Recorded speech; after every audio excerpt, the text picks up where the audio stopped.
Henderson is a founding faculty fellow, the 4 Fs, at the University of Austin. Once described as self-made by the New York Times, Rob grew up in foster homes in Los Angeles and the rural town of Red Bluff, California.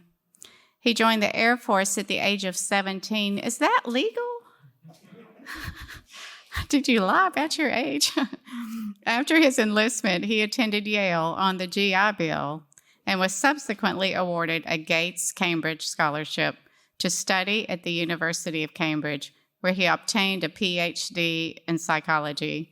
Rob's writing has appeared in the Wall Street Journal, the New York Post, and Quillette, among other outlets, and his Substack newsletter is sent each week to more than 30,000 subscribers, and I dare say many of you in this room are subscribers. We know we have one gentleman from Bratislava.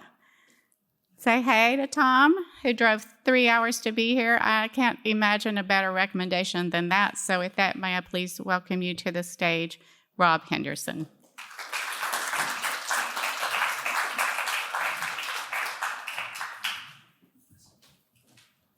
Thank you, Melissa. I thank all of you for coming out here this evening.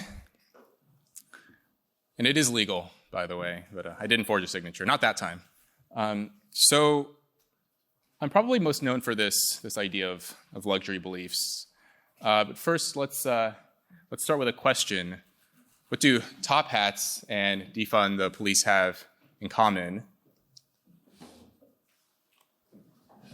So before we explore that question, I'll tell you a bit about my unusual background. As Melissa mentioned, I grew up in foster homes in Los Angeles and all around California. I fled as soon as I could, enlisting in the Air Force when I was 17, without a forged signature. And then I attended Yale, and that was a very different environment for me. It was challenging for me to adjust to the culture of an elite college campus after spending my entire life living in foster homes and then in the military. At Yale, I discovered that there are more students from the top 1% of the income scale than from the entire bottom 60%. And throughout my experiences traveling along the class ladder, I made a discovery, which is that luxury beliefs have, to a large extent, replaced luxury goods.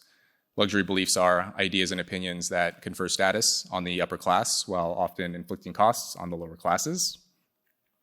And there are multiple components to this idea, but for me it starts with Thorsten Veblen.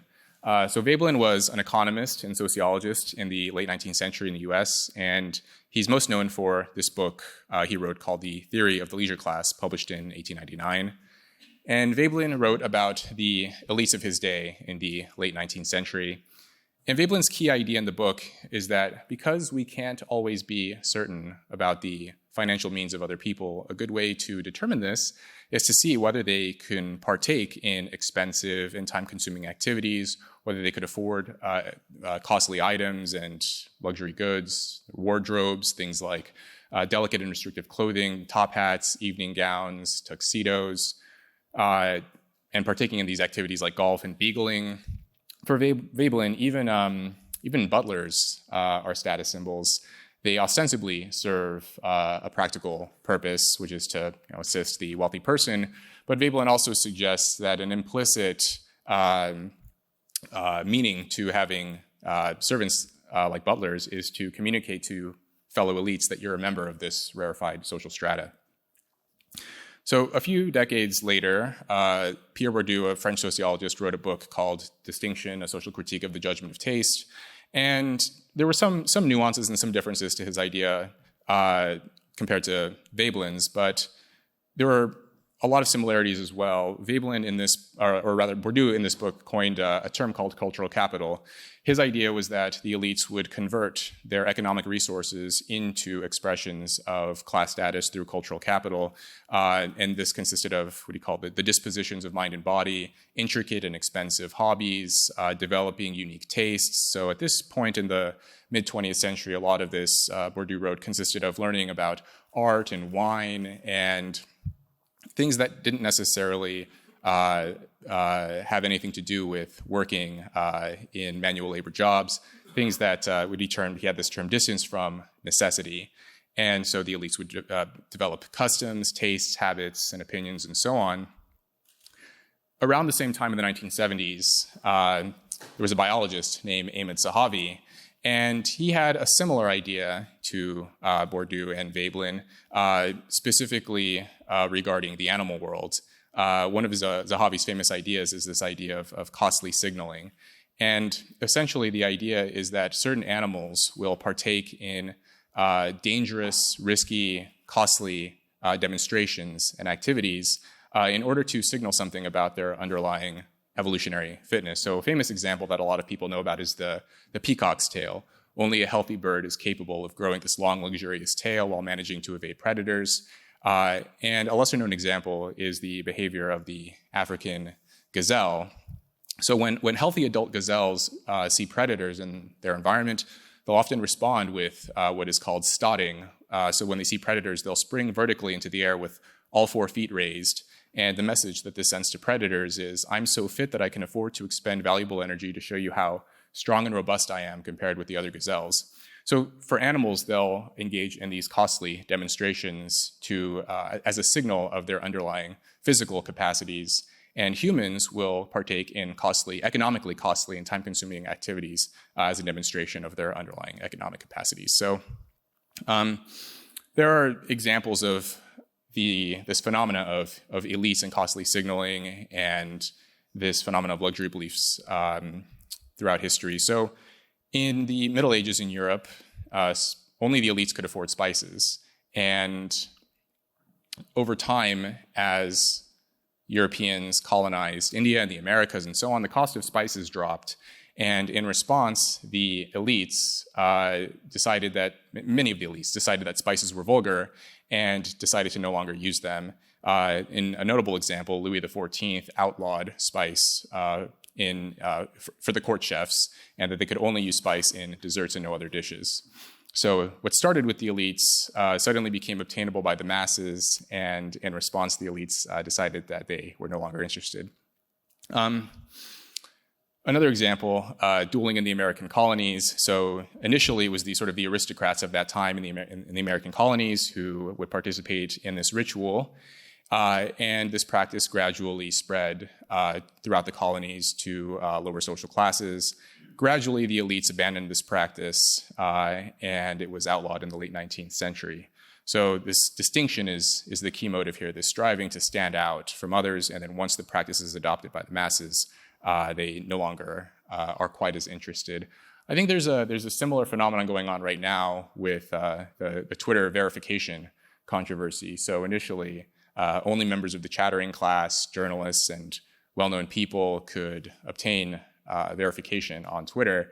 And then once Elon Musk took over and took everyone's badges away and started selling them for $8 a month, you're noticing that a lot of journalists and members of the chattering class, the cultural elites, are not paying for it. There's a sort of counter-signaling game going on where now they're not interested in having this blue check because the masses can now obtain it. So the striving for distinction is the idea here. There was a great book a couple of years ago by Michael Knox Barron called WASPs, White Anglo-Saxon Protestants, the subtitle, The Splendors and Miseries of an American Aristocracy. And Michael Knox Barron describes his observations and analyses of this, the American ruling class from roughly the mid-19th to the mid-20th century. And one of the things that Michael Knox Barron points out is that WASPs had conflicting attitudes about their fellow ordinary Americans, that they often viewed ordinary Americans as sunk in moronic darkness, and that they would often adopt fashionable movements and causes in order to stand out. So there's a great quote. He says, "It is a question whether a high WASP ever supported a fashionable cause, without some secret knowledge that the cause was abhorred by the vulgarians." And so this was their way of achieving distinction. But some people would listen to something like this and say, well, first, do people really care about status and distinction that much? And second, they might say, well, doesn't everyone care about status? It's not just the elites, right?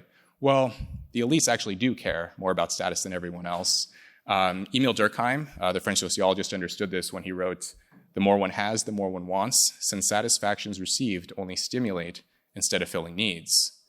And so there was some interesting empirical research. So there was a study in 2019 and then more recently in 2020. These were two different teams of researchers who obtained the same results. They found that relative to lower status individuals, higher status individuals had the strongest desire for wealth and status. So basically these researchers collected objective data around social status, things like participants' level of education, income, and occupational prestige.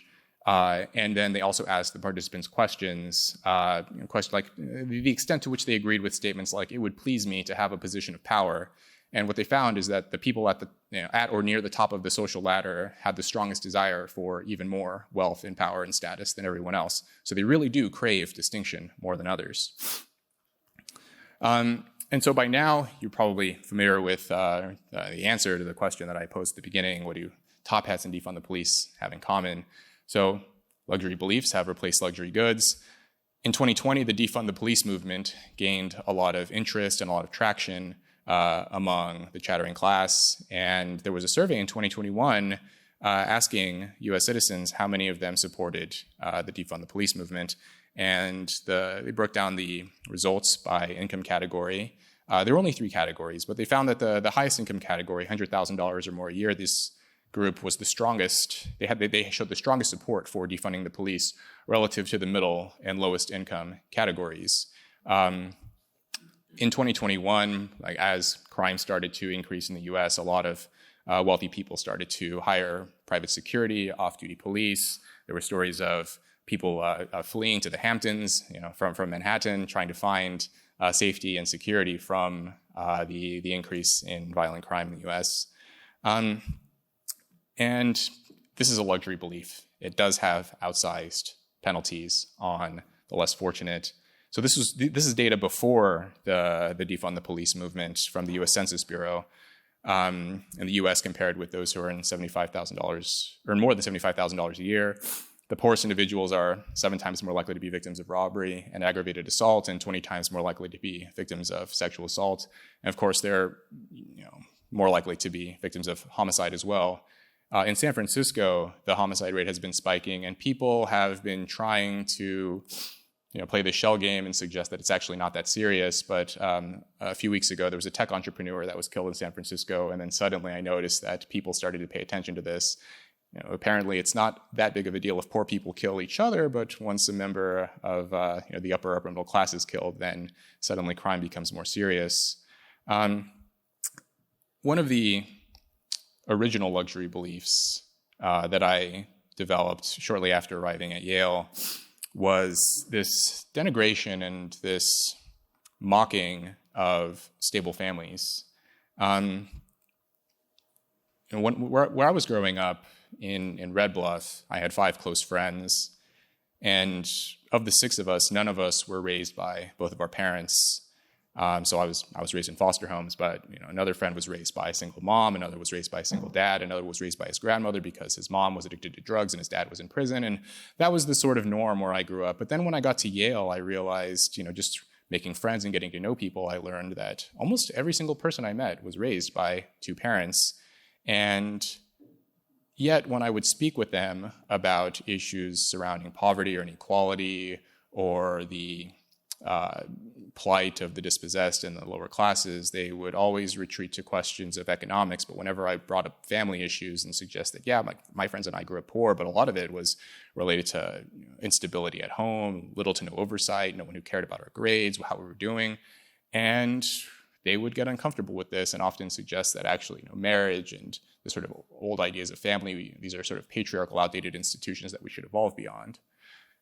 So there was this kind of duplicity because they benefited from this family structure. And when I would ask them how they plan to raise their own kids, they would often say that they would raise their kids in the same way that they were raised. And yet their official public position is that this isn't that important. People shouldn't have to do this.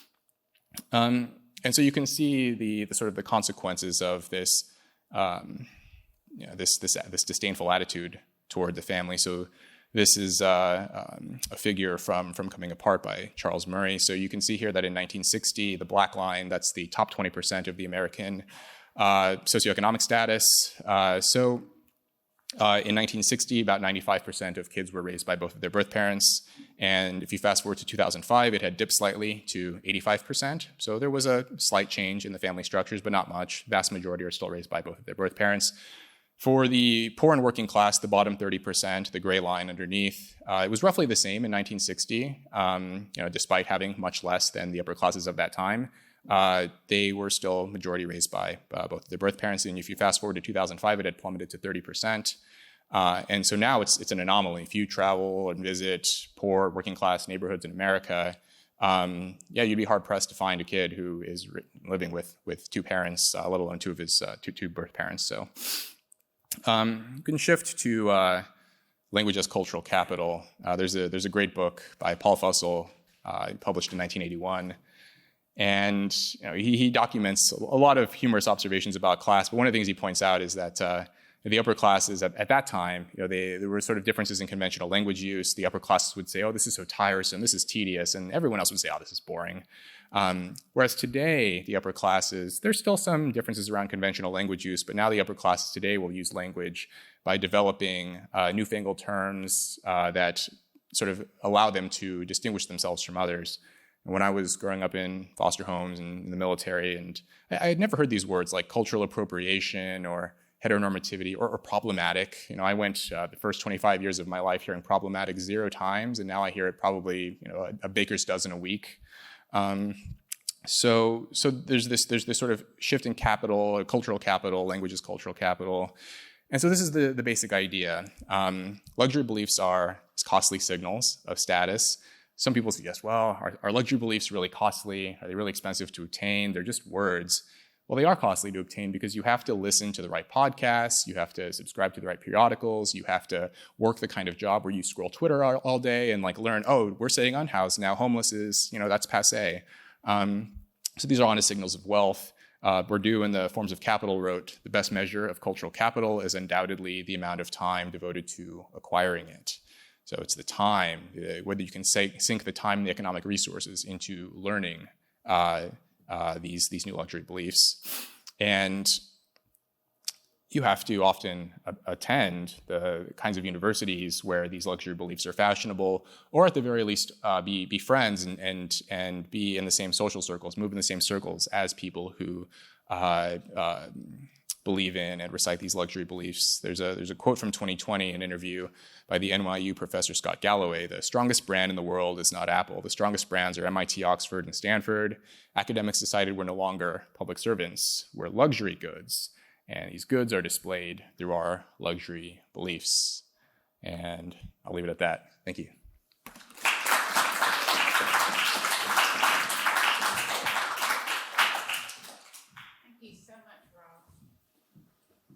And now, to continue the conversation, we're going to ask our fabulous researchers to take the stage. We have Eric Hendricks, Whale Miller, Rod Dreyer. Thank you, gentlemen. Köszönöm. Well, Rob and I, we have known each other for 10 years, and I've seen this... 11. 11 years even. And I've just... It's our anniversary. It's not, right? Okay. That would be too corny. But yeah, so I've seen this idea grow, luxury beliefs. I mean, you first tweeted it out, and then you wrote a few op-eds about it, and it used to be conceptually it wasn't fully there yet, and I feel it has really grown. It's become a very powerful idea. Just one thing that I'm curious. I keep being curious about. Luxury beliefs inflict a cost, but they're usually a cost on the lower classes rather than on the higher classes. But the example of the peacock, the cost would be on the animal itself. So if you have a fitness test in evolutionary biology, it's a test. The peacock wears the unpractical feathers and hence shows fitness. And if, for instance, a human equivalent would be drinking games to show that you're healthy. Drinking a lot is unhealthy, but by showing that you can drink a lot, you show that you are healthy because you can handle it. But it's, of course, you doing the drinking. You're not telling someone of the lower classes, oh, could you drink this? So to prove my fitness. So how does this work? Are these different types of luxury beliefs, or is the peacock example more of an illustration? Yeah, that's a good question. So it is more of an illustration. Although, as you were describing, something occurred to me, which is that actually, by being a fit peacock, you are inflicting costs on the other peacocks, right? Because the peacocks who are unable to carry that very heavy tail, they're being targeted by the predators, right? So it's that sort of stretches the analogy a bit too much, but it is just meant to be an illustration, a sort of example of the costly signaling idea just from the animal world. But really the bedrock of the idea comes more so, I think, from sociology and from social psychology as well. The studies about the upper classes having the strongest desire for wealth and status. So Augusto Del Noce, the Italian political theorist, said that in the 1960s, Marxism in the West underwent a revolution, sort of. It ceased to care about economics and switched over to caring about culture. Now, I'm wondering how, if that's true, how that affects the idea of luxury beliefs insofar that you have often very wealthy people, Hollywood and New York, whatever, who really look down on the lower classes while at the same time fancying themselves as champions of the oppressed. How do you explain that?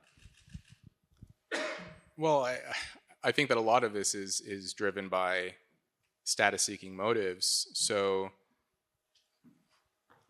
a lot of what I noticed among students and graduates, inhabitants of elite universities, is that many of them, the majority of them, come from the top 1% of the income scale, but that's not enough, right? Like it's nice to have sort of economic capital, but to have the sort of moral authority as well. I mean, it's so intoxicating to be able to both have the advantages of high economic standing, but then also claim to be champions on behalf of the poor and the dispossessed. And I think this is sort of why we're seeing this shift a lot. There's a lot of guilt. There's a lot of a lot of concealing background as well. I mean, so Yale is one of the richest universities in the world. It's pretty well known that most of the students are well off, but there was still a stigma around wealth and being known as rich or being thought of as rich. I think less so in the Oxford schools, but in the Ivy League, it is like, it's no one wants to acknowledge that they are actually very well off. But it doesn't seem to come from any sort of Christian sense of humility, but rather from strange bourgeois or upper bourgeois social anxieties.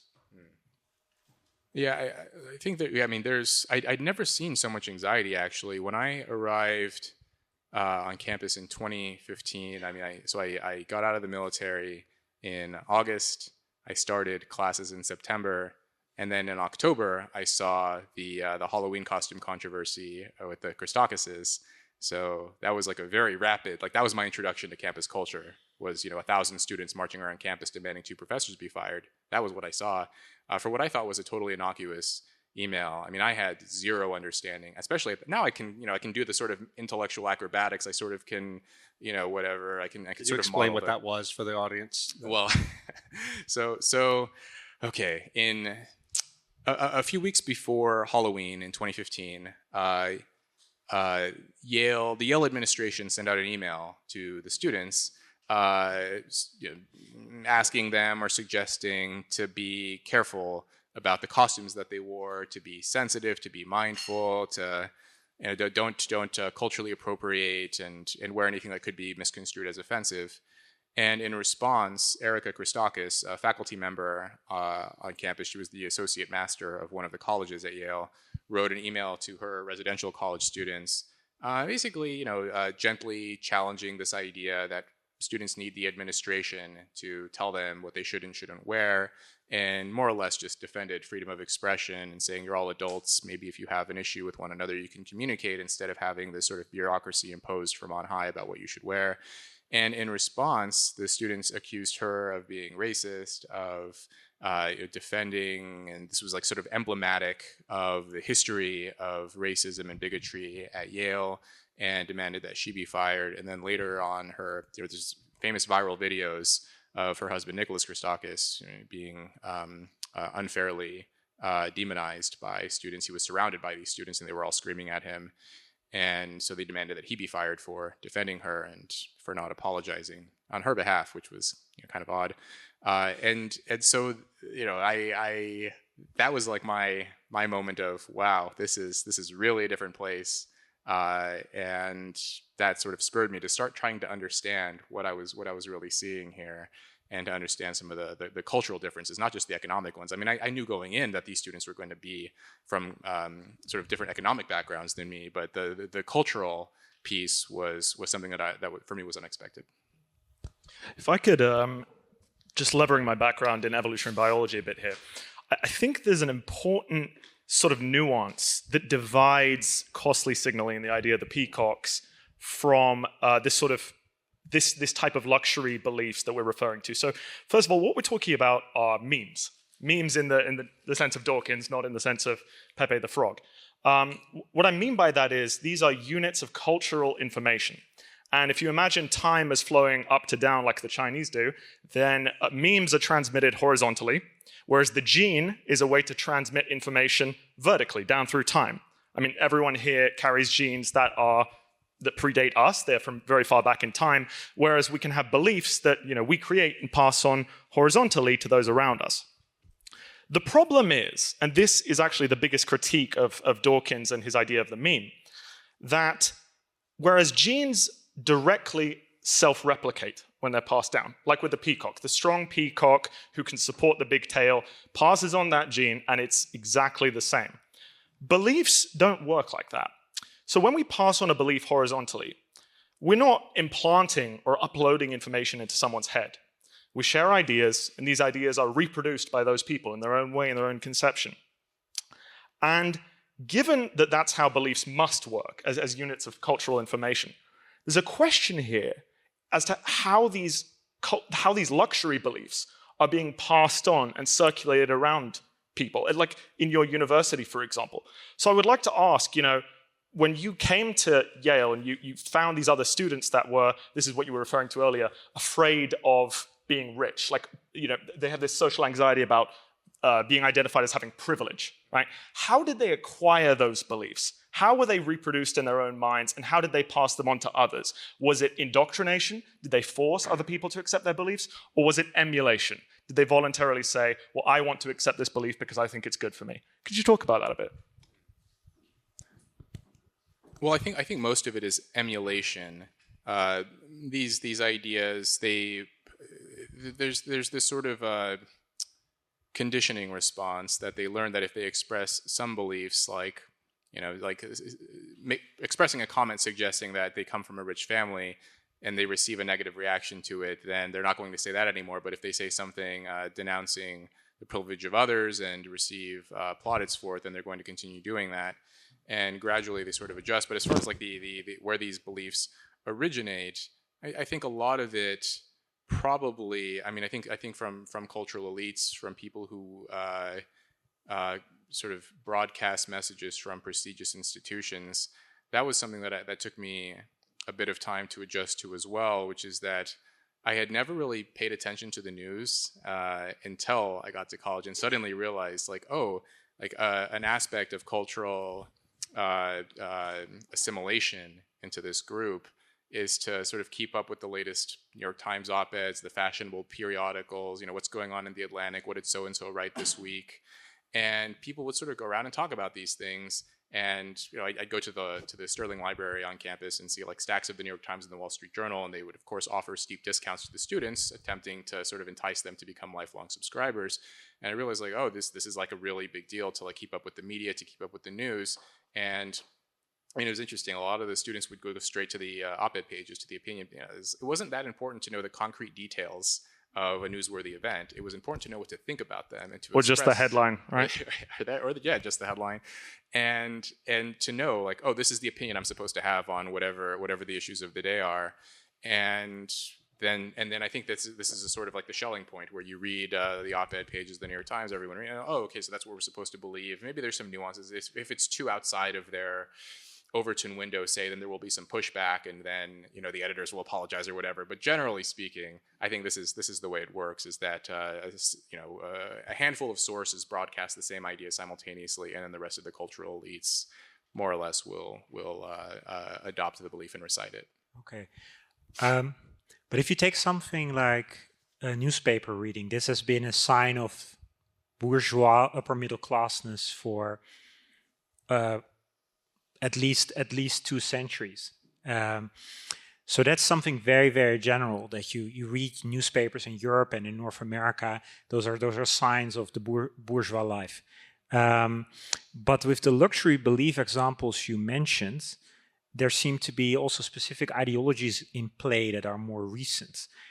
Christopher Hitchens, so not Peter Hitchens, the conservative commentator, but the late Christopher Hitchens, who was a critic. Even though he had a left-wing background, he was a critic. He considered himself a Trotskyite when he was younger, and then later he kept considering himself a Marxist later in life. But even despite this, he was a critic of identity politics, and he said, when I was young, so that was in the 60s, we thought it was, when we were rebelling, we thought it was cool to rebel against authority and to show that we do not need the authorities. Whereas he said contemporary young people, and he was saying this about 10 years ago or 15 years ago already, they run to mommy, they run to the teacher and say, protect me. So in your example with the Halloween controversy at Yale, it was the students who were angry at a professor for telling them that they could make their own judgment. And they say, no, we don't want to make our own judgment. We want the authority here, the local authority, the people with power and prestige in our institution, to centrally command us. And otherwise we're not happy. So there's a new kind of willful helplessness in young people, where this has become a luxury. This has become a kind of status signaling. You show that, but it's a really weird status game, because you would think that by running to the teacher and saying please guide me, you would think that wouldn't convey status. But somehow we have a society in which such a move is now the cool move on the young people. So what is going on? Well, I think they want their preferences to be validated by the authorities. So actually, I think that the majority of students were either opposed to the idea of these professors being fired, and that the idea that either of them held any prejudiced attitudes at all, or they were just neutral. Like they just didn't care. They just wanted this whole thing to blow over, and eventually it did. But it was a strong and vocal minority, maybe 10 to 20% of the students who were organized and determined, and they managed to control the conversation. And I think a lot of activists and people who are very confident in their beliefs, they want to produce this impression that their belief is the right one and that their belief is the majority held one. And so if they can get the administration to come on down and fire these professors, that's a validation that this view is actually the right view to have. It's the majority view to have. And this is also why I think a lot of media will selectively choose to show one side of a debate versus the other, because by overlooking the other side of the debate, they give this impression that actually the majority held view are the comments of the people that I asked for this particular piece. There's something going on right now in Cambridge where there was supposed to be a screening of a movie called Birth Gap. I think the filmmaker's name is Stephen Shaw, about the fertility crisis in the world. And a group of activists got together and basically managed to get this event shut down. And the campus newspaper, Varsity at Cambridge, they interviewed a series of students asking their opinions, but they only asked students who were opposed to this film being shown on the campus. And the person who organized the event asked, why didn't you ask? There are plenty of students here who would actually like to see this film and who want it, and sort of, are even if they're opposed to the movie itself, they still want it to be shown so that we can engage in some debate and some interesting conversation. But they wouldn't show, or they didn't interview any students, and they didn't publish any of the comments from the supporters of the movie, because it helps to give this illusion that, every student is against this film being shown here, and so the activists are right. This is the majority held opinion. This is the right opinion to have. Yeah, this I think gets us a little closer to untangling the puzzle that we're faced with here with these luxury beliefs and how they reproduce, how they're transmitted. And it brings us to another concept, which is preference falsification. And preference falsification is a term and a concept that I think today most of us are experientially familiar with. We don't even have to read it. We know what it's like to go into work and to pretend that we're okay with something that we're not okay with, which is being advocated for, or in the universities, or on television. We understand what that's like now. But in 1987, at the time when Timur Kuran came up with this concept, it wasn't very familiar. People didn't really understand what it meant. So the scenario he gave when coming up with this, when defining this concept, was this. Imagine that there is a society in which most people believe X. However, there's a vocal minority, and this vocal minority really, really doesn't like X, and they don't want anyone else to like X. They want to live in a society where X is essentially criminalized, at least socially speaking. And these people start to speak, protest, demonstrate very loudly, maybe aggressively, maybe on campuses, maybe on Wall Street, or whatever it might be, decrying X, chanting and yelling about how terrible it is and how it cannot be allowed to exist. Well, what this does is it manipulates the sort of marginal middle, the middle America, whatever it is, the mainstream of society who, okay, well, I believe X, but I'm not comfortable challenging these loud activists. I'm not comfortable talking down these very aggressive people. I'm just going to say, okay, fine, I'll stop talking about X, but I still believe it. The consequence of that would be, Timur Kuran hypothesized, a situation where an election could go to X in a society where even supporting X out loud is completely unacceptable, practically criminalized. Now, this 1987 example to me is exactly what happened in the 2016 election in the United States with Donald Trump. And so this is how, as we can see, basically there's a kind of connection between luxury beliefs and then with this idea of preference falsification. So where does that line get divided? Preference falsification, they really believe it, or they really believe it but pretend they don't, and luxury beliefs is the other way around. Well, so preference falsification, they pretend to believe it, but they don't. Is that right? Yeah, they're falsifying their preference. And I didn't read the book. I think I read the preface and first chapter, and there's I remember Kuran makes this distinction between preference falsification and lying. Although I don't remember the nuance, but I think there is an interesting parallel in that. So when I've discussed this luxury beliefs idea, some people have, the question is, are these, is it strategic? Is it calculated? When people express luxury beliefs, is the idea, oh, I'm going to express this belief and raise my status, and that's sort of what's going on in their minds. And I actually don't think that's what's happening here. They're not,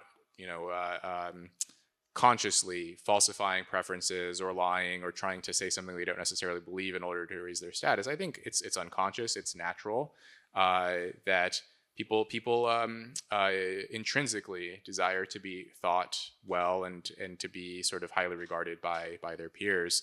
There's plenty of interesting research in social psychology indicating that sociometric status is a stronger predictor of happiness than socioeconomic status. So sociometric status is essentially respect and admiration from our peers. That's a stronger predictor of happiness and well-being than socioeconomic status. And so people don't want to lose esteem in the eyes of others by saying the wrong thing. And in sort of rarefied social circles, people will, I think, generally come to sincerely believe in these luxury beliefs. They've managed to convince themselves that this is actually, and often a lot of these beliefs, like on the surface, they don't sound that bad, and until you start to think about the sort of the second order consequences and the downstream effects it will have on people who don't have the sort of economic and social capital to withstand what would happen if the beliefs are implemented into policy, and they never see it firsthand. I mean, a lot of the policies around, like, what's going on with low income or dispossessed communities, often for affluent people, the only experience or observation they have of poor people are criminals. So they'll if there's a national crime or some noteworthy crime, it'll sort of surface on social media or the mass media, and they'll learn about this person who had a hard upbringing, and then they committed some kind of egregious crime, or they'll watch they'll watch fictionalized serialized dramas of someone who's sort of been mistreated and then decides to become a criminal because that's an interesting plot line, that's an interesting story. But the vast majority of poor people aren't criminals. Most poor people don't like criminals. They would rather not live with them or near them. They like having police around. I showed you that they were the least supportive of defunding the police. But no one wants to watch an HBO drama about a guy who gets up and goes to work and makes $11 an hour and takes care of his family and goes home and does the right thing. Like, it's better, like, oh, I've been so mistreated and now I'm going to go break into cars. Like, that's just, that's a more exciting plot. And then, there's often very little attention paid to the victims of violent crime. Often it's to the perpetrators and what a horrible life the perpetrator had. Often the victim of the crime is dead, so you don't really get their side of the story. And so in any case, they get this sort of narrow slice of reality for many of their beliefs that they champion. And they see other people believing it, so I think it's just natural. Well, all of these other smart people who went to fancy colleges believe in this, so why wouldn't I adopt this belief? I think that if I had gone to a place like Yale when I was 17 or 18, I mean, I'm a relatively disagreeable person, but I could imagine like kind of maybe buying into some of it. But I arrived when I was 25 and had lived quite a bit of life by that point, and I was basically immune to all of it. Rob, I want to ask you about the intersection of luxury beliefs with making money. And what comes to mind is the time about 20 years ago, I used to work at a major newspaper, the Dallas Morning News, the newspaper in one of the biggest conservative cities in the US.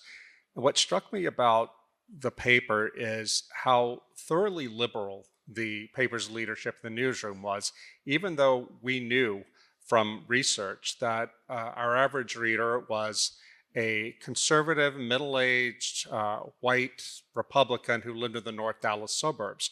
The kind of people that in the newsroom and even in the business management that they wanted to serve was the exact opposite of that. And what was interesting to me as working there at an editorial level too, higher up, is seeing how completely blind the people whose job it was to make money with the paper, how blind they were to the signals, the market signals that were telling them that we're in trouble. Now, in the first decade of the 21st century, that was when newspapers began their long decline. It would have seemed to me that everybody, well, I can say it didn't just seem, everybody was aware that newspapers were collapsing. And yet, the things that really concerned the leadership at my newspaper and throughout American journalism was diversity. And how can we advance the cause of gay marriage back then? And how can we increase diversity for the sake of just getting people of color into the newsroom? And it didn't even matter whether they were competent or not. And I finally realized this paper is not going to pull out of its spiral simply because the beliefs that the people, the luxury beliefs of the people who ran it depended on the assumption that everybody was going to keep buying the paper. And now the paper is doing poorly.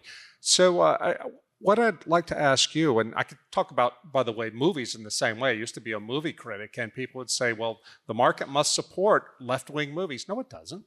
But it's all luxury beliefs.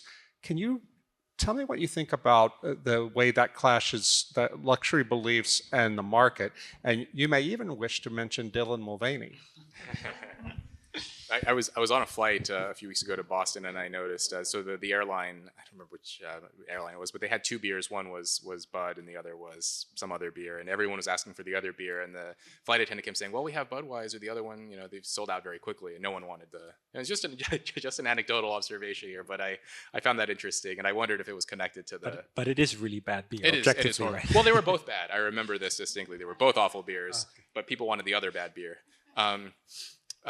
So I think there are certain domains that are subject to economic and political realities. So for this news organization, for the media, if you rely on subscriptions, you rely on people at sort of if it's a capitalistic system, free market system, generally there's if you want to survive, you have to some extent appeal to your audience. And I think there's an analogy here for politics too, that if you're subject to the political will of the people, you have to sort of appeal to what they want to some extent. And so these are two areas, I think, where activists and the luxury belief class are having some difficulties, right? Like they can't control what ordinary people think and who they should vote for, and they can't control what beer they should drink. And so they are still, I think, grappling with the fact that the majority of the country doesn't like, they don't like luxury beliefs. They don't like these ideas that are being foisted upon them by this small, highly educated, affluent subsection of the American population, or Western population for that matter. And so yeah, and then I think the movie idea. I mean, you're seeing this over the last. I mean, there was an interesting analysis in Bloomberg a few months ago about how the gap between audience scores and critic scores has been widening, and now it's the widest it's ever been since they were tracking these things, decades past. And so consistently now I'm seeing probably every third movie I look up on Rotten Tomatoes, there's this massive chasm between the audience and the critics. And I think this is also an example of, well, the critics, who tend to be, at least, if not in the luxury belief class, at least adjacent to it, they know that they're supposed to write a favorable review of certain movies and an unfavorable review of others. And the audience is just, responding to what they like. Well, let me kind of quickly follow up on that. I wonder at what point this whole house of cards is going to collapse, because as we've seen the whole diversity, equity, and inclusion ideology completely take over corporate America, and even scientific research, things like that, at some point hiring people for reasons that satisfy this ideology that's held primarily by the upper classes, the elites, at some point it's going to cause things to start falling apart, broadly speaking.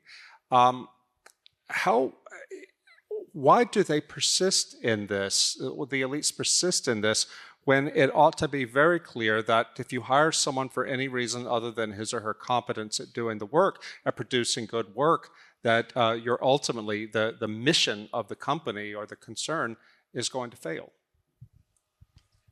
I think, a part of it is just short-term self-interest.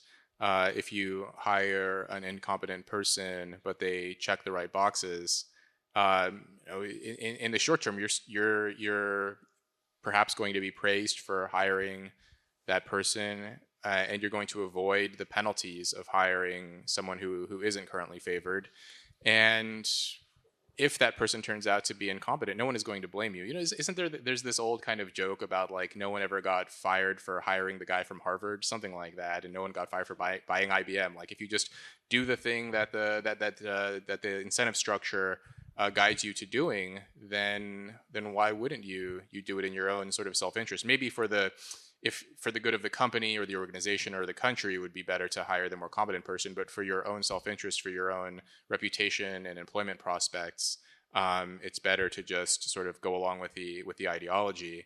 There was a study from Cato and YouGov in 2019, which found that they asked, it was a U.S. representative sample, whether they were afraid of expressing their political opinions for fear of being fired or for damaging their employment prospects. And what was interesting to me is they broke it down by education level, and for people with a high school diploma or less, 25% of them said they were fearful of expressing their political opinions for that reason. And then for people with postgraduate degrees, it was 44%. And there was a study that year too by two political scientists. Their names escape me at the moment, but they found the same thing, that basically the more education, the more affluence, the more self-censorship occurs among people. And this is an interesting phenomenon, right? Because you might expect that the people with the least amount of education and resources would be sort of the most fearful and the most sort of tepid, the most likely to sort of tiptoe around their opinions. But it's actually the people who have the most who are the most likely to censor their own opinions. And I think there may be this sort of fear of they have the most and they don't want to lose it, right? Like once you've sort of built up enough reputation, you've built up a resume or a CV, there's this anxiety around the sort of loss aversion that I don't want to lose everything that I've built up for so long. With this class-centered analysis, I'm missing something. So we've tied luxury beliefs to the upper classes, upper middle classes, and we've tied it to a certain conformism, but we haven't connected it, I believe, to very specific ideological roots and influences. And yet, all the examples we've used of luxury beliefs were progressive and left-leaning beliefs. So either luxury beliefs are not specifically tied to an ideology, but then you would expect conservatives also to have luxury beliefs. And then the question rises, what are our luxury beliefs? But if it happens to be the case that conservatives do not have these luxury beliefs, well, then we can skip this self-reflective game. But then the question is, why then are luxury beliefs tied to the left so exclusively? Well, I don't know if it's exclusive, but it's just the case. I mean, many people are probably familiar with the sort of polarization, political polarization centered around class at the moment, that people with university degrees and advanced degrees are more and more likely to support left-leaning policies. And this is kind of a recent-ish shift. It used to be the case that people with college degrees, at least in the U.S., were much more likely to be Republicans, and now they're far more likely to be Democrats. And I was, at least for a period of my adolescence, raised by working-class Democrats. And I think this isn't necessarily luxury beliefs. I didn't develop this to attack one side or the other, but it's just a fact that elite universities, if you ask students what their political opinions are, and there have been plenty of studies and surveys of student bodies at top universities, and 90+% of the students tend to be left-leaning, and the faculty as well. And this is also sort of the case. This is the case for cultural elites in general. So academics, journalists, people who work in media and pop culture, Hollywood. There are conservatives in some of these spheres as well. But there are probably some. I used to have these discussions with a friend of mine at the Department of Psychology in Cambridge when we were both grad students, and he would come in and someday he'd be like, "Oh, I think I found a luxury belief that the conservatives have." He's like, "What about this one? What about that one?" He would say, I think one of them that I found somewhat persuasive was trickle-down economics. This idea that if you don't tax the rich, that somehow the benefits will accrue to the poor. And actually, the way that power laws tend to work, this isn't actually the case. That to some degree, progressive taxation may be beneficial for the poor. So that's fun. Okay, that's good. It's good to know. People are looking for the conservative luxury beliefs, and we might have found some. We need to find at least one to be sure of the whole framework. This is why political diversity is good, because you had two guys with different kinds of political views in the same office, and we would have these fun debates, and he would challenge me, and this is. What about cultural regimes, though, and class-based cultural regimes? Because it seems to me that perhaps if we went back into the 1950s, when Milton Friedman, and this was, you can find videos of this on YouTube, it's incredible. Milton Friedman was going around to American campuses, and he was the superstar. And he was lecturing on trickle-down economics, and everyone was applauding him and absolutely loving it. And it seems to me that this is sort of maybe the 1950s or 1960s version of what we have now with these diversity speeches going around from campus to campus, right? The fact of the matter is that we today, all of us, are existing under a left-dominated cultural regime. And this actually opens up another question, which I wanted to ask you, Rob. I mean, what the left has done here with their own luxury beliefs, specifically the gender thing, right? Which is harmful insofar as if you say, okay, well, I support this right, and then people end up, mutilating themselves and they're unable to reproduce, that is obviously not the best outcome for them. But what we see is that because this has now been enforced in the education system, right? Young children are now being taught that there are a billion genders and that, that nothing matters and, there's no such thing as biological sex. And you're seeing that the Zoomers, I know actually, Rod, you've done some work on this, the Zoomers, there's a Generation Z, sorry, I should say, are really actually rejecting this now. And there's this new sort of undercurrent that you can see on TikTok, which is kind of a right-wing reaction to some of these left-wing luxury beliefs that have maybe overstepped their boundaries by coming into the education sphere. So what do you think about that? Do you think we'll see a kind of reaction? Maybe things will go back the other way? Yeah, that's interesting. I I'm not on TikTok yet, but we're too old. Yeah, the night is young. Maybe I'll. Well, I mean, I think like generally there does tend to be sort of swings back and forth. I mean, well, luxury beliefs are like a form. They are a form of fashion, and so there will always be, I think, there will be fashionable movements that supposedly sophisticated people will support. And so it may change over time that, at the moment, gender ideology may be fashionable, but in 5 years it'll be passé and then we'll move on to something else. I guess the issue is that in the meantime, how many people will be harmed as a consequence? People who, lack the ability to withstand the costs. I mean, a lot of luxury beliefs, the affluent can, they do incur costs to them, but they're just relatively smaller costs. So if an affluent couple in a safe neighborhood wants to experiment with living in a polycule, and they have kids and they have money. You should define that. You should define that term. Just a group of consensual non-monogamy, not non-consensual monogamy. That's weird. And so basically, a group of adults who are all in a romantic relationship with one another, and if they have kids, and a lot of people are championing this sort of poly movement. An example that I've given in the past is, a friend of mine a couple of years ago, he said, when he attended an elite university in the U.S., he said when he set his dating app radius to 1 mile just around the university, he would match with his fellow female students or his peers, and a lot of the women would have in their bio, they would say things like poly or just looking to have fun or keeping it casual, these kinds of things. And then when he would extend the radius to 10 miles to include the surrounding city and its outskirts, which is sort of a more rundown, low-income area, these were the same aged women, 18 to 22, but he said about half the women were single moms.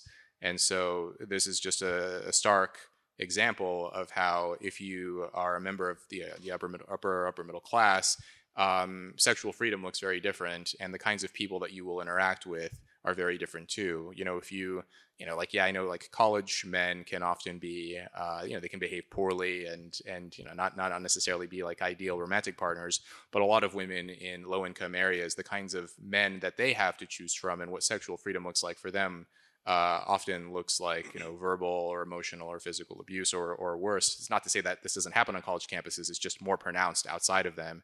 And so yeah, a lot of these beliefs, they incur costs on the wealthy, just less so. About 25 years ago, a book was published by this woman, Chloe Breyer. She's the daughter of Stephen Breyer, the now retired U.S. Supreme Court Justice. And the book was about her time in Episcopal Seminary. For those who don't know, the Episcopal Church is probably the most prestigious in terms of old-line social class churches. It's the American version of the Church of England. And she went to a liberal Episcopal Seminary in New York, and she wrote about her experiences there. She tells a story about going on a ministry, some work she had to do for her degree at Bellevue Hospital, a mental ward or actually a hospital ward for prisoners who were receiving medical treatment. She went there to do a Bible study for them. And these prisoners were mostly people of color. All of them were poor. And she said, I sat down and tried to help them understand that if you read the Bible, the book of Genesis, everything is really gray. You really shouldn't read it with black and white. A man stood up in the back, a Muslim convert, and said, see, guys, this is what I've been telling you. The Quran tells you good and evil. It's very clear there. This is why Islam is better than Christianity. Well, Chloe Breyer goes on to say that I just couldn't understand why these people, these prisoners, didn't find what I was presenting to them, the sort of squishy, it's whatever you want it to be, form of religion, why they would rather have the rigid form of religion. How can you explain Chloe Breyer in that case in terms of luxury beliefs? In liberal Christianity versus Islam. In terms of luxury beliefs, well, I mean, I think generally, my impression here is that if you're in comfortable circumstances, if you're endowed with various forms of capital, economic, cultural, cognitive capital, you can exist in an environment with relatively few norms and constraints, because often you can sort of figure out for yourself the best way to live a fulfilling and flourishing life. You don't necessarily need a ton of guidance. Whereas if you lack the resources, then it is nice to have some guidance and some mentorship and some structure.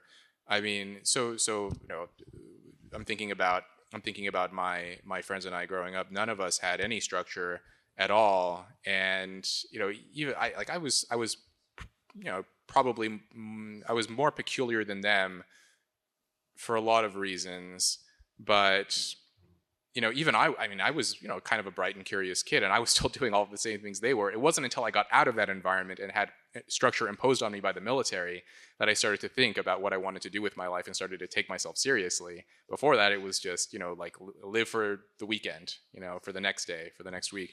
And so I think like having rigid norms and structure through religious norms, through sort of strict guidance, it can be very advantageous. I mean, even probably in general, but especially for people who lack the means and ability to do it for themselves.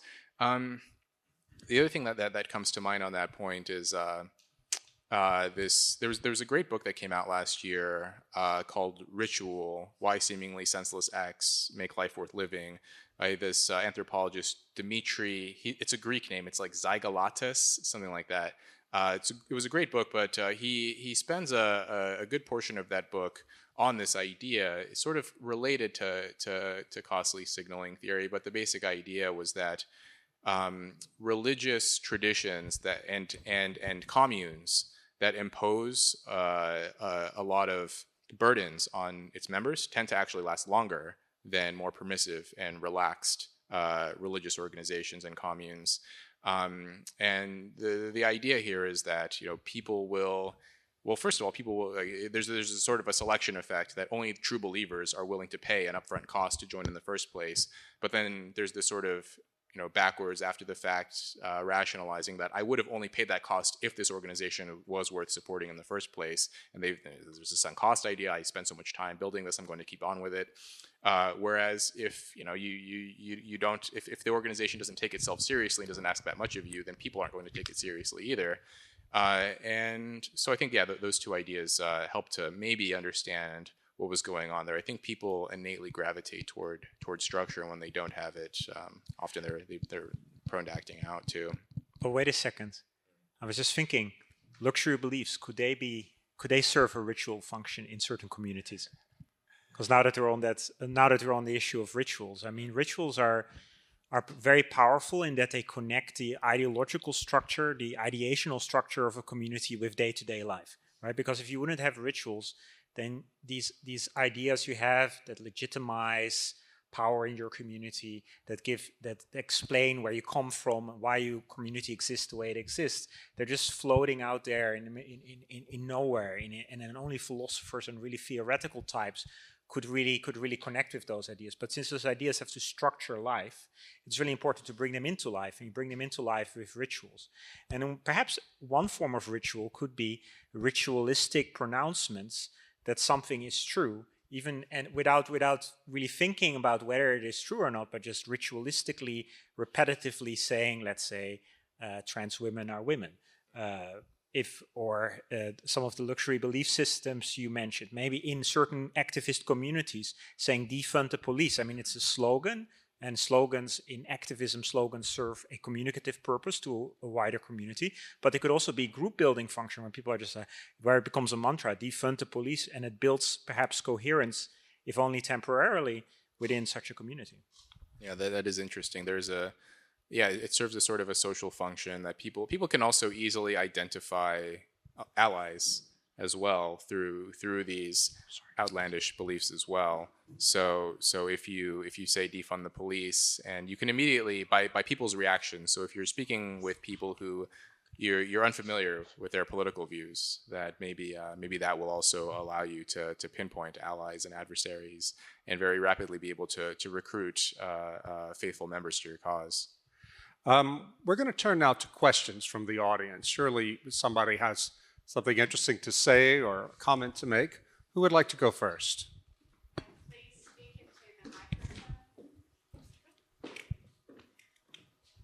Anyone? Mr. Gray from Bratislava. Thanks. I'm aware of your luxury beliefs idea, but what I haven't heard that I'm interested from all of you is suggested social or governmental policies that can help reduce the power of these inappropriate and disadvantageous to the poor luxury beliefs. I don't know if policy solutions would be especially helpful,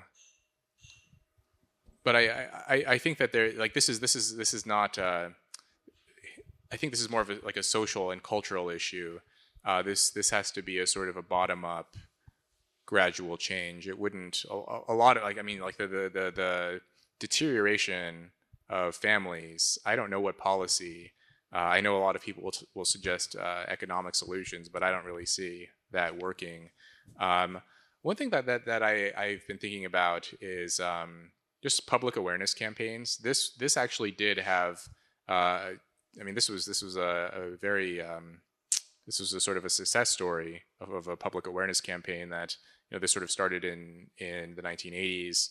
And like when I was growing up, I remember like every third commercial was about how smoking kills, secondhand smoke kills, smoking so bad, the pictures of the black lungs and everything. And it gradually did have an effect where the number of smokers declined by more than half since the 1980s.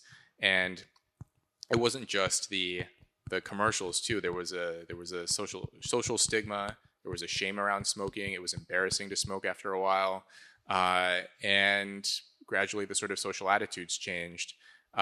Whereas there was the reverse for family formation, where it used to be that you would be more shamed for being a deadbeat dad than for being a smoker, whereas today I think it's the reverse.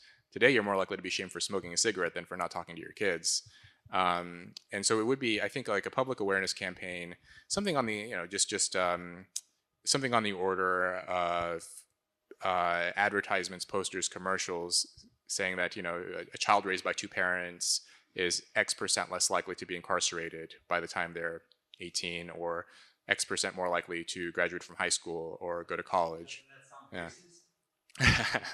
Well, it would have to. You don't have to. Yeah. They would have to be sort of neutral.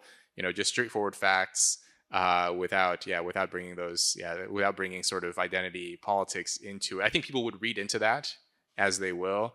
But if the facts are what they are, I think that could perhaps have some impact. At least it seems obvious. Like everyone sort of knows, but one of the interesting findings within psychology is that knowledge is not enough to motivate action. It's actually emotion. It's response to the judgments of other people. So like a simple example, a lot of people know that. That they should eat healthier, they should eat more vegetables, and yet people will order the fries instead of the side salad. But if you'll be judged by your friends if you hang out with the kinds of people who are very interested in nutrition and fitness and so forth, and that if you order the fries instead of the salad, they'll judge you for it. Then you'll order the side. So there is like this sort of emotion. There has to be some sort of emotional and social incentive beyond just the knowledge. Everyone knows that marriage is good for kids. It's an undisputable fact. But to have to sort of make it common knowledge and to sort of bring back those sort of social attitudes, I think like broadcasting it in that way may have some positive impact. Yeah, along those lines, I would like to see like a ban on pornography, or for the young, or at least some very, very strict regulation of access to it from minors. I think that would be constitutional in the United States under the First Amendment, because you don't have speech for minors is seen different under constitutional law. Similarly, in this country, in Hungary, the government passed a law saying that you couldn't have programming or information about LGBT for children. A much weaker version of that was passed in the state of Florida. And it turns out it was very popular. Nationwide in the US, after Florida passed that law, 53% of people who voted for Joe Biden supported it. And what this says is people feel like they need help in raising their kids because they see their kids are so overwhelmed by anxiety now. I think something like that, laws like that, and you can draw the lines wherever you want, but ways that we can take childhood and out of the marketplace and make a zone around it in terms of also advertising for children to help make it easier for children to be children. I think that could help, but ultimately I agree with Rob that there are no government programs or laws that can replace what is lost when a family falls apart. Just one more word on that. I mean, the great Andrew Breitbart is well known for saying that politics is downstream from culture. And although that's mostly true, and it's a great quote, it's also the case that with the examples of internet pornography that Rod has just given, we can see that technology also influences culture itself. So you could say culture is almost downstream from technology. It's not just the case with pornography. The birth control pill, for instance, now AI is also influencing our culture in ways that we could never have predicted. So maybe ultimately the easy answer comes from identifying those technologies that are the most disruptive, that are affecting our culture in the worst ways, and finding ways to make those, as Rod said, more child-safe, child-friendly. And there are ways to do that within the framework of the US Constitution. I mean, who was it? Neil Postman, the late Neil Postman at NYU, media theorist, in a book called The Disappearance of Childhood that came out in the early 90s, he was talking about cable television. And he said his theory was that when all of the secrets of the adult world, usually having to do with violence and sex, can be known by anyone by turning on a TV, then childhood ends. Because childhood is a social construct. I mean, obviously being young doesn't make you, I mean, that's biological, but what we call childhood, this period of where you're able to mature while being protected, is a social construct. Postman's idea was that technology had destroyed it. And again, this was cable television. He didn't live to see the internet, but I think it's a vindication. Yeah, I mean, I think, that general idea of introducing strict laws for access to pornography, to social media, I mean, of course, like kids will still be able to access it if they try hard enough, but to introduce some friction to shield them from it, I mean, I grew up in the late 90s and mid 2000s before the internet had really taken off, before streaming. And I remember like being disturbed by what I saw at that point. And I can't even imagine, like now kids with iPhones with access to everything they could possibly imagine, what like who knows what effect that could possibly have on them. But I think there should be, to some extent, childhood innocence should be preserved until they're of an age where they can handle it. You know, can I bring up something else about luxury beliefs? You and I were texting earlier. I just read this book last night by Ethan Waters called Crazy Like Us. It's about how the American psychological industry, I guess you would say, is spreading its very American, very Western theories of the human person throughout the world, not for any malicious reason, but under the mistaken belief that the Western psyche, the Western psychology is universal, and it's actually not. And this book by Ethan Waters talks about how it's actually caused trouble. The spreading, for example, the Western idea of PTSD and treatment for PTSD. They brought this to Sri Lanka after the 2004 tsunami, and it turns out that imposing Western models of PTSD treatment, it brought with it a Western idea of reality, and it actually tore down local methods and practices that had been developed to keep the peace. So I'm wondering if you look at it from a global point of view, Rob, is liberalism, liberal democracy, is that a luxury belief, globally speaking? No, But now we should distinguish between ideals and luxury beliefs, because the fact that liberal democracy is a set of ideals or a category of ideals, and ideals presuppose that you're falling short of them. As soon as you put something up as an ideal, it automatically implies that you're falling short of it, because having ideals implies measuring yourself against it, and you're always falling short. So the fact that we're falling short of liberal ideals wherever those ideals are partially implemented just means that they're normal ideals. So I'm not sure if that would get us anywhere near the luxury belief category. Well, I'm thinking about the sort of the strict definition of luxury beliefs, ideas and opinions that confer status on the upper class while often inflicting costs on the lower classes.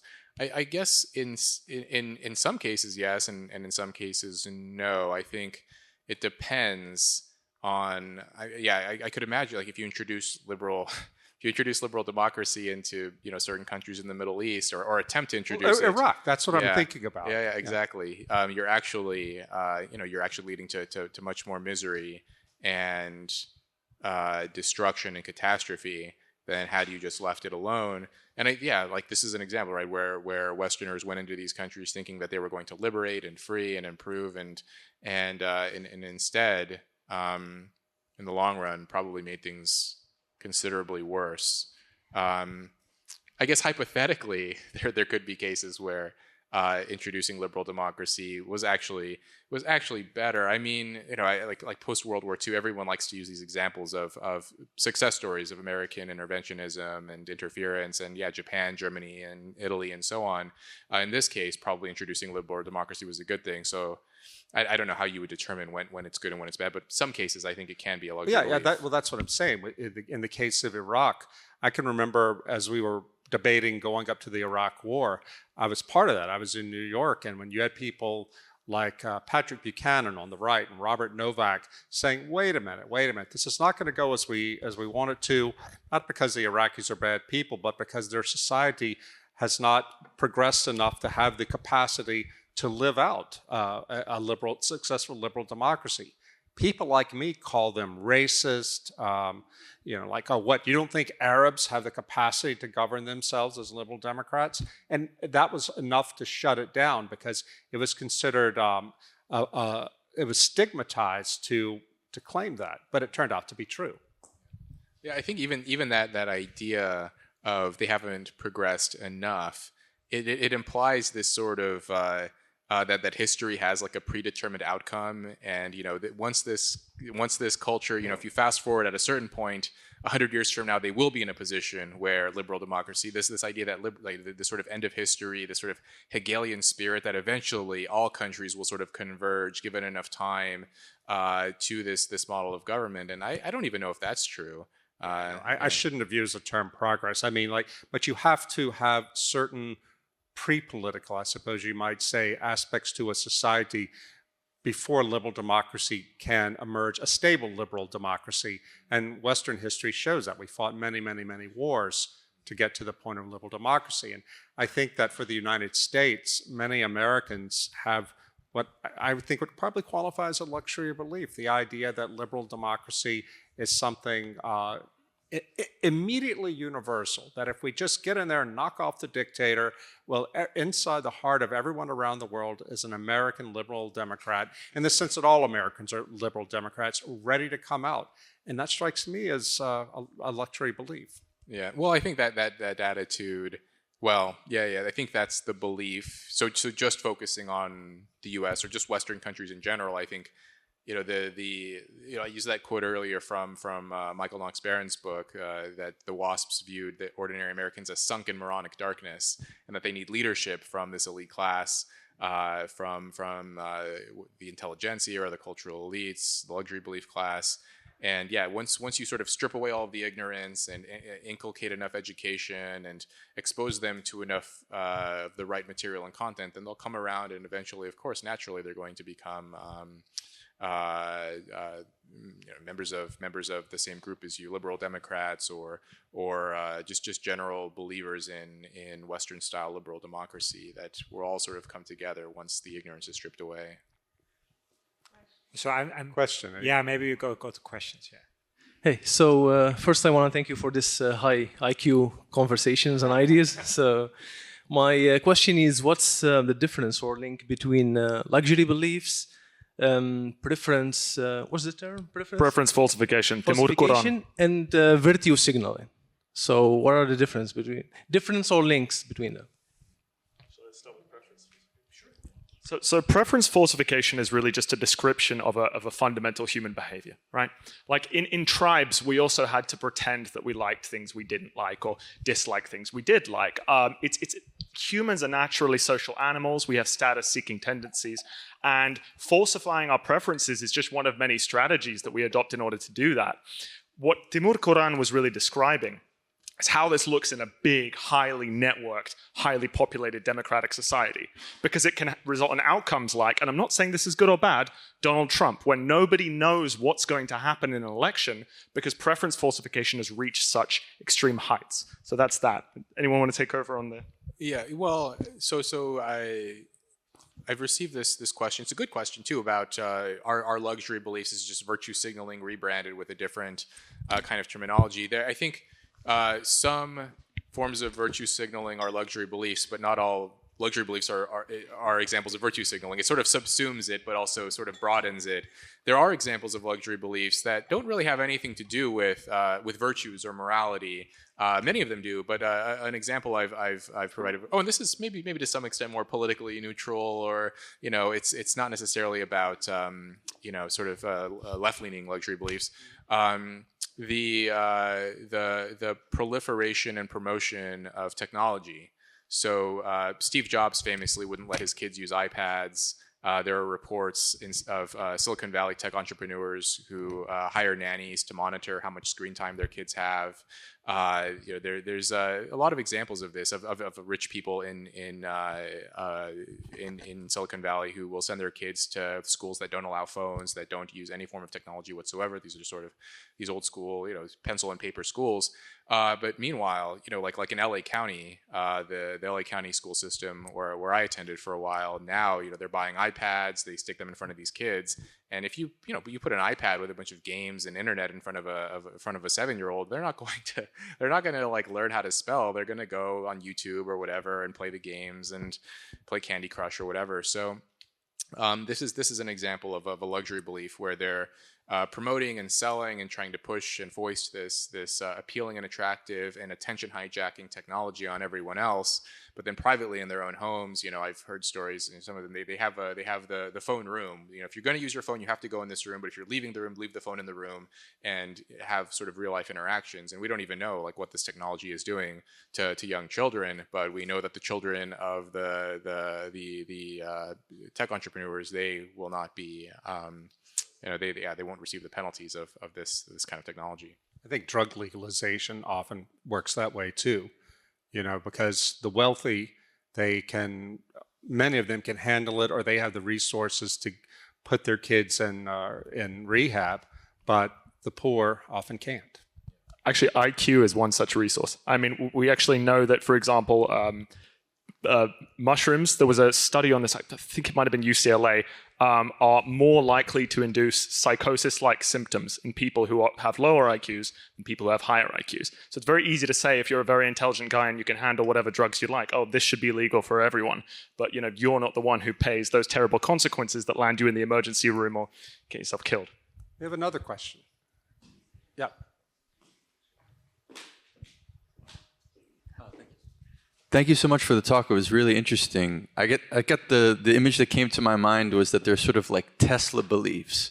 So you get to you have a car that costs a huge amount of money. It's the latest thing, but also you get some cheap virtue at the same time, virtue signaling at the very least.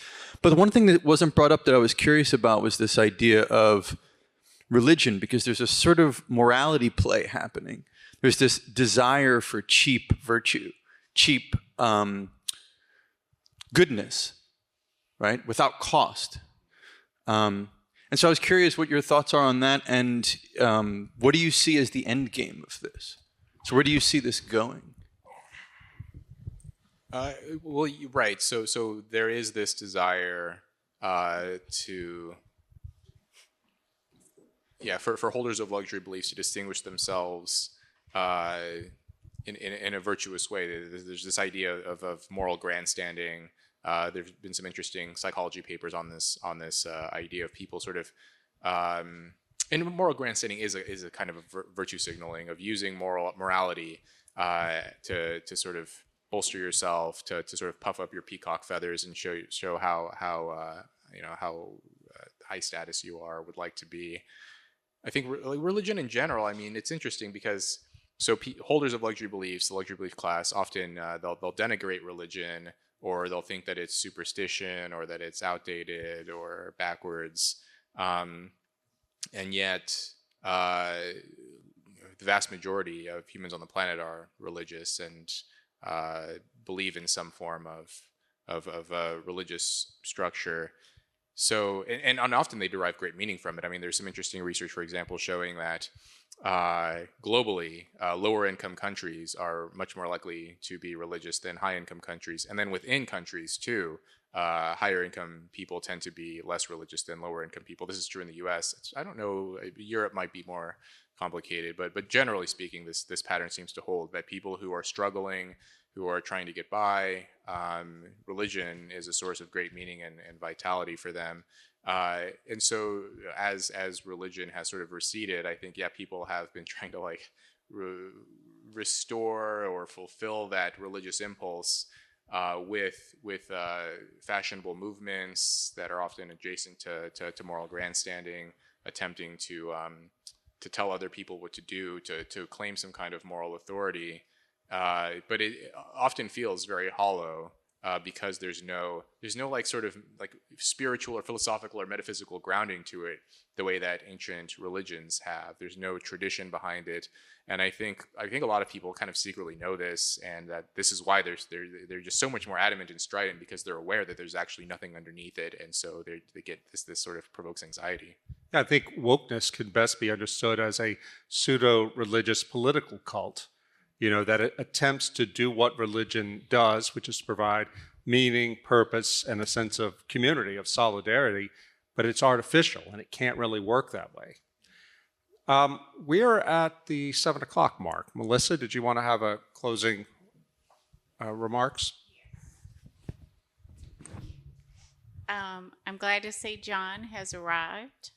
John O'Sullivan, the president of the Danube Institute, and he was so pleased with everyone showing up that he is buying the drinks tonight. So we have some wine in the back for everyone. So thank y'all. And it's luxury, Hungarian luxury wine. Yes, thank you, Rob. And Rob, thank you so much for being here. Everyone, y'all, please show your expression of appreciation to Rob Henderson.